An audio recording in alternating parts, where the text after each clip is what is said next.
شروع میشه. بشین ببینم. بشینم میبینی؟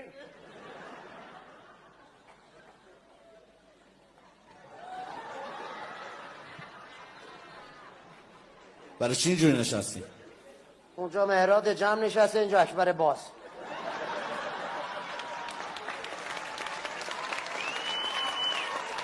میخوام یه جوری خودم رو بهش وصل کنم دیگه. برای چی باز نشستی؟ خب برای اینکه دیشب اخبار اعلام کرد به بازنشستگان وام میدن دیگه. منم باز میشینم تا وامو بگیرم. دوستان من خواهش دارم. چرا مگه انگل داری؟ چه ربطی داره؟ فقط خارش داری یا سوزش هم داری؟ خواهش میدی یعنی چی؟ یعنی چی؟ اینجور میخارونی؟ خواهش یعنی درخواست، تقاضا، تمنا، خواسته ای داشتن، نمیدونم اینا چیزی نیست، اینا خود هیپوپافیوزه، زیاد کار میکنه. خواهش میکنم هیچ که حرف نزنه. بفهم شما ادامه زرت پرت بفهم.